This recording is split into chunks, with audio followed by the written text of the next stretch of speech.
안녕하세요. 율레입니다. 반갑습니다. 오늘부터는 자바가 갖고 있는 내용 중에서 컬렉션이라는 것과 제네릭 그 두 가지에 대해서 알아볼 건데요. 오늘은 그 첫 시간이니까 컬렉션과 제네릭에 앞서서 저희가 다루게 될 내용이 어떤 것이 있는지 먼저 알아보고 그 다음에 컬렉션에 대한 내용을 간단하게 짚어보도록 하겠습니다. 컬렉션과 제네릭, 이 컬렉션을 다루다 보면은 관련되어 있는 내용들이 있어요. 그게 바로 오브젝트라고 하는 녀석이 무엇인지, 그 원론적인 오브젝트의 필요성, 두 번째는 제네릭, 그리고 이 제네릭을 다루다 보면 또 이 컬렉션과 함께 이터레이터라는 개념을 좀 알아야 되는데요. 그리고 포이치라는 거, 그리고 이제 스트림 API라고 하는 거. 이 스트림 API는 저희가 파일 입출력할 때 사용되는 그런 입출력 스트림이 아니고 여기 컬렉션이 갖고 있는 내용들을 이어서 처리하는 함수가 있습니다. 그런 API를 좀 볼 건데 이거를 한 번에 다 나열하는 강의로서 진행하게 되면 또 강의가 길어지기 때문에요. 나눠서 가려고 합니다.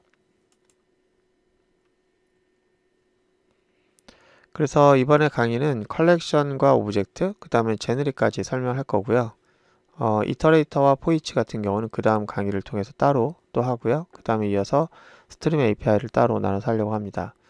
그래서 강의의 개수는 아마 모르긴 해도 이거가 한 15개 내외, 그 다음에 이거 한 7개, 8개 내외, 그 다음에 이것도 한 10개 내외, 그렇게 될 것 같아요.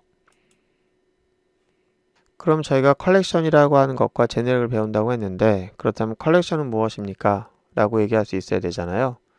일단 컬렉션이라고 하는 것은 배열을 가지고 직접 사용하는 것들을 서비스 개념으로 사용할 수 있게 해주는 아주 좋은 도구라고 볼 수 있는데요.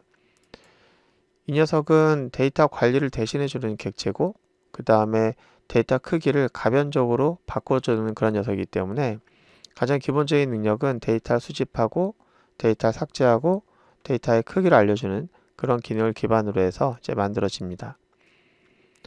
이 녀석을 쓰게 될 경우에는 우리가 이 배열을 직접 사용할 필요가 없어요. 이 안에 내용물이 어떻게 보관되는지, 어떤 구조를 갖고 있는지 관심 가질 필요가 없습니다.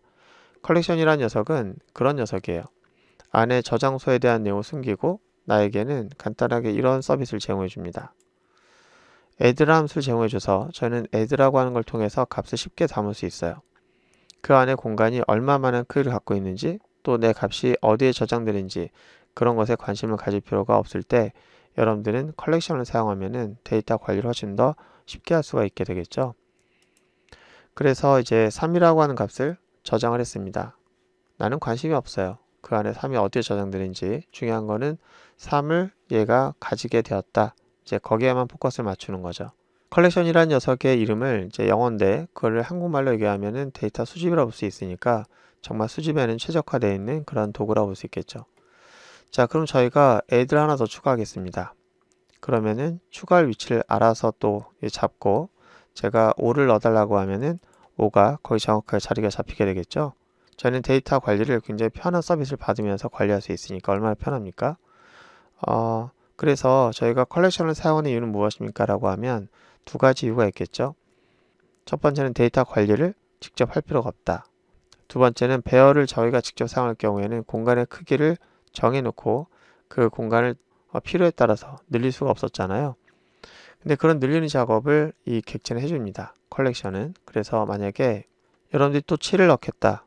근데 공간이 없어요. 그럼 원래 우리가 배열을 사용했다고 하면은 배열을 더 저장할 수 없기 때문에 배열을 새로 만들고 걔를 또 옮기는 작업을 해야 되는데 그런 모든 작업들을 얘가 대신 해주죠. 그래서 공간을 늘려주고 7이라는 값을 다음 공간에다가 잘 담아줍니다. 우리 이런 서비스를 기가 막히게 받는 거죠. 그 내부적으로 몇 개의 공간을 갖고 있는지, 또 공간이 모자란지 아니면 공간이 넉넉한지 우린 그걸 체크할 필요가 없습니다. 그래서 이 컬렉션은 무엇입니까? 라고 말하면 뭐 이렇게 말할 수 있을 것 같기도 해요. 가변 길이 배열이 필요할 때 쓰는 객체, 가변 길이의 배열을 쓰고 싶을 때 사용하는 객체. 그래서 여러분들이 기존의 배열은 고정 길이라고 하면은 얘는 알아서 늘려주고 심지어는 그것을 서비스 받는 것처럼 쉽게 관리받을 수 있다. 얼마나 좋습니까? 저희는 이런 컬렉션 많이 써봤을 것 같은데요. 그런 컬렉션을 좀 더 이해하기 위해서는 컬렉션을 직접 만들어 보는 것만큼 효과적인 건 없죠. 그래서 다음 시간부터는요, 저희가 이 컬렉션을 그 최소 버전이지만 간단하게 만들어 보면서 컬렉션 좀 더 이해해 보는 시간을 계속해서 가지려고 합니다. 다음 시간에는 정수값을 갖는 그런 컬렉션 한번 구현해 보도록 할게요. 오늘 고생 많으셨고요. 다음 시간에 뵙도록 하겠습니다.